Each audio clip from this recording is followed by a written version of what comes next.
Hello, my name is Derek Todd and I'm from Deaf Scotland. Welcome to today's session. We've got a special guest today. Let's introduce yourself. Hi, my name is Caroline and I work at Glasgow Museums and currently working at the Borough Collection redevelopment.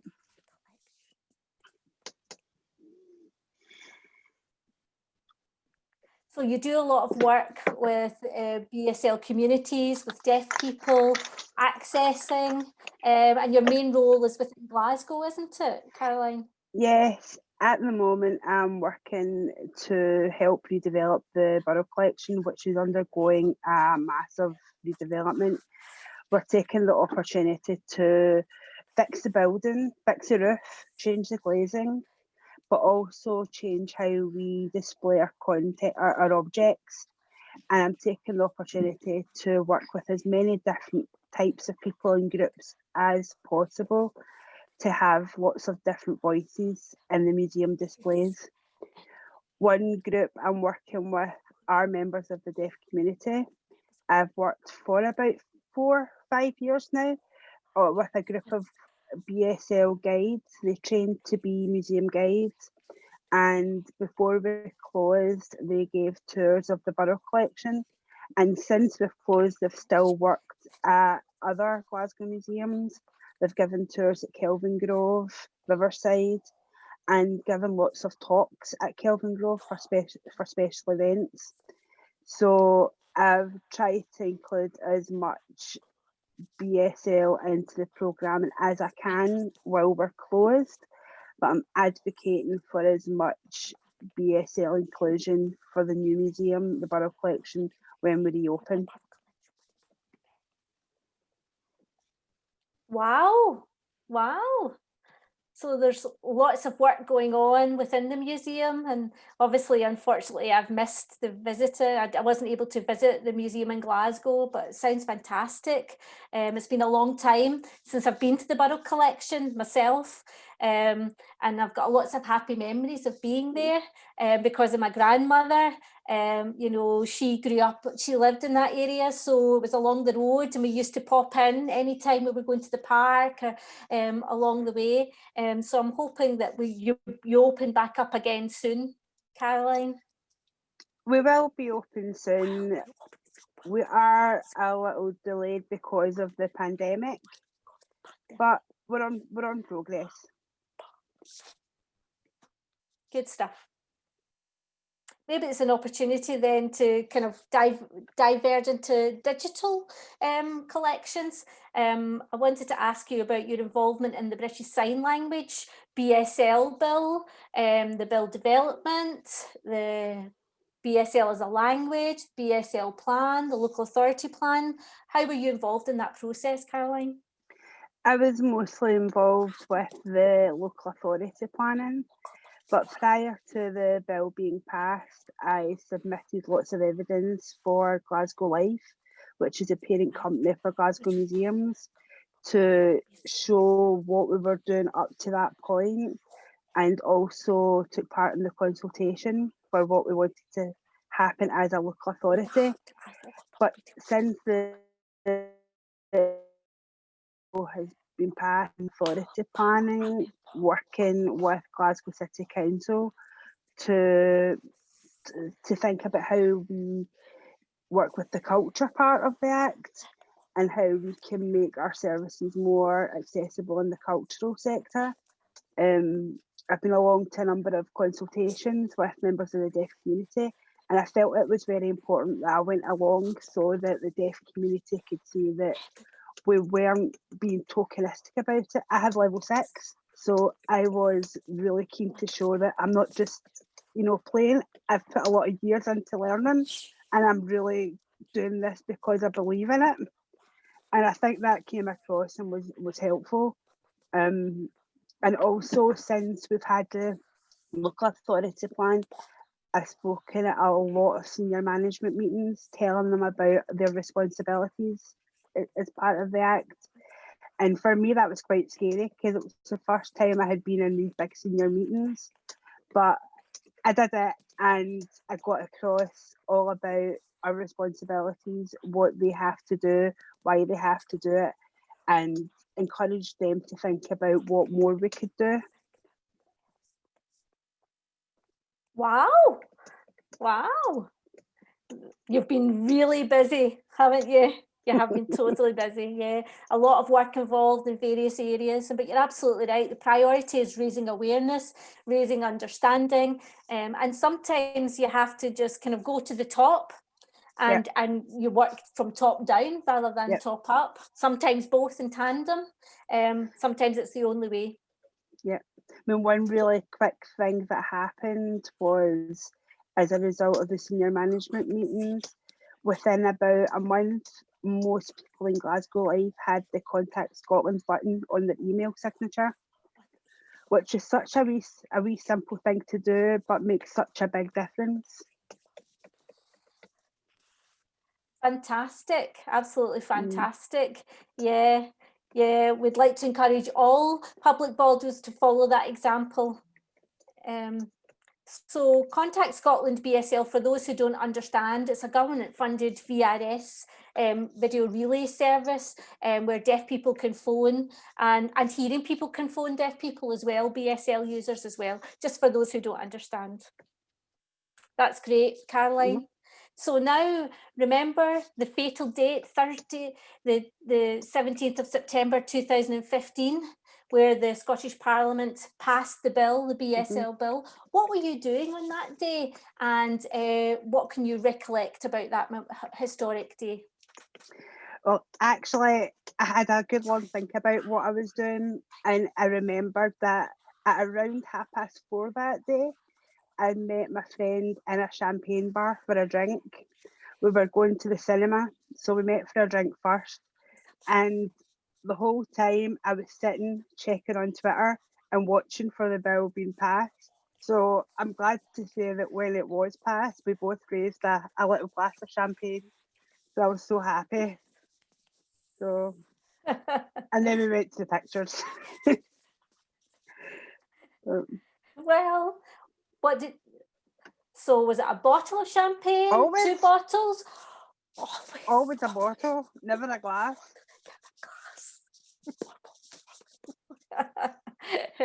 Okay.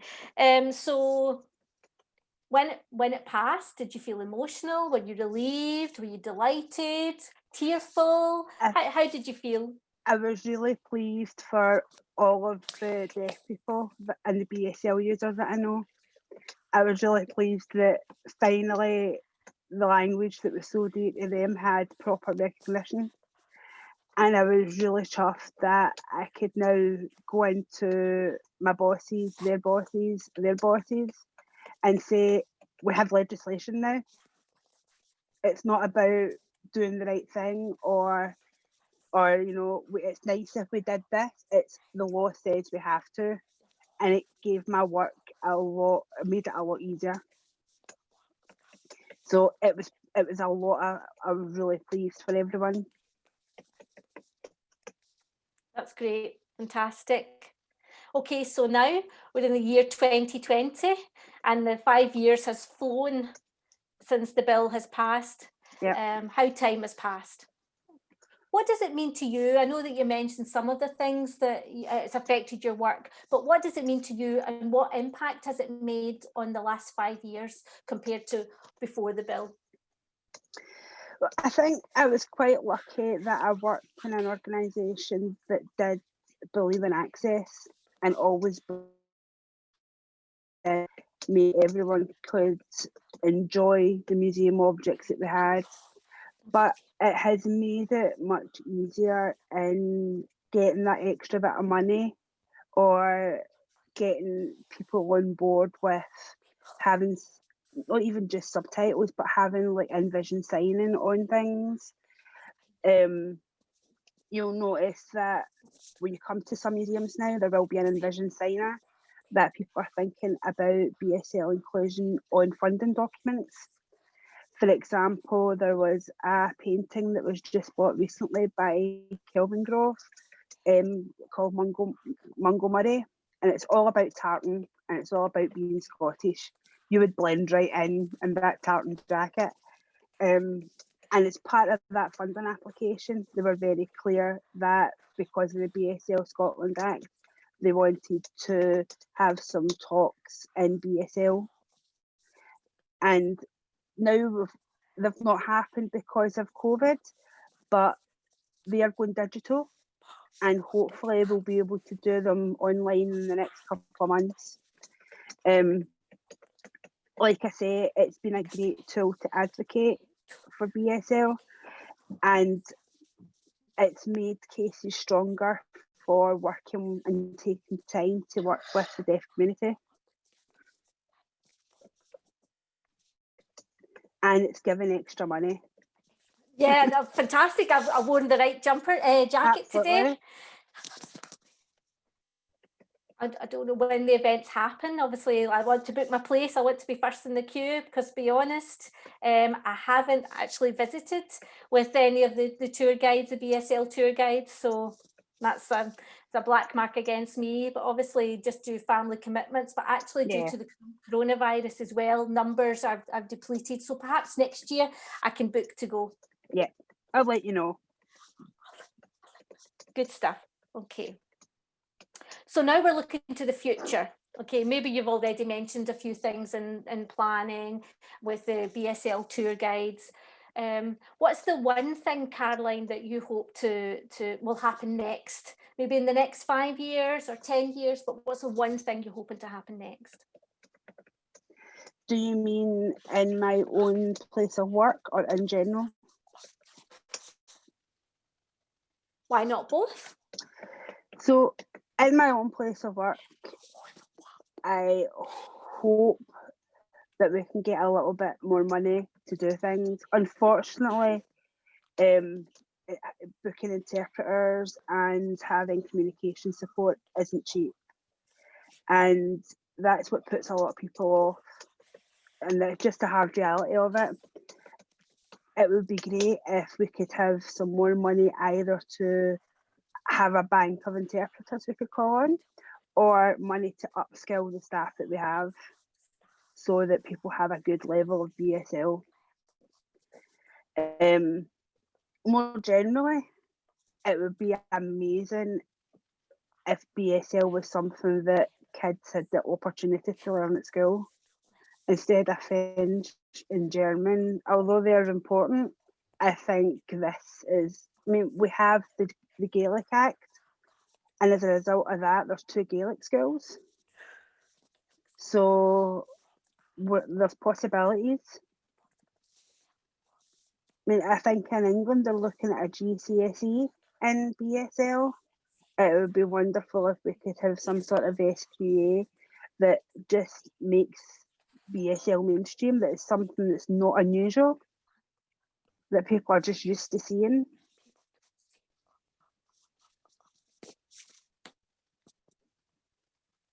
I know that I'm aware of some schools, they're learning BSL already as part of the curriculum. It's quite been, in some bases it's been easy to set up, but it's not yet part of the curriculum. We're in the process of doing that through discussions all around Scotland with schools. And I know that NDCS are looking into are surveying that for deaf children, so that they would be happier learning BSL rather than learning French or German. And as you say, of course, I enjoy Spanish personally, but again, I'd like to have the opportunity in schools to learn BSL, to build that opportunity. I learned BSL at the age of 17. So I was a late learner of BSL, emergent learner of BSL. Did you think about I think that's great. We could put that on to level 6. Well, the thing is, as an adult, I was really keen to learn, and I kept at it. It took 20 years to get to level 6 and a lot of expense, but not everyone has that opportunity. And people really want to learn, and so many people stop after level 1 or 2 just because of the expense. Yeah. So it's something to think about, obviously, for the future, to ensure that people don't lose confidence and don't give Yep. up, actually to encourage people to participate in learning, continue learning the language. Yep. That's something that we can feed back into the group. So certainly, Yep. yeah, we could do that. So now we're on to the last question. If you had a magic wand, Caroline, okay, just as an example, what's the one thing that you can do every day to ensure that BSL users are included as active citizens, equal active citizens in Scotland? Oh, that's a hard one. I hadn't thought of an answer for this. I think, Well, you're on, and spotlight's on. yeah, I think using sign and having sign more obvious for people. Like for me, using the borough collection, I can be adding in more sign there. Although I'm keen as a non-native BSL user not to do it myself, but to work with native BSL users to encourage them to work with us to do it. But I can certainly raise the profile in our social medias and promote as part of our programming. Like I say, I want it to be something that people are used to seeing.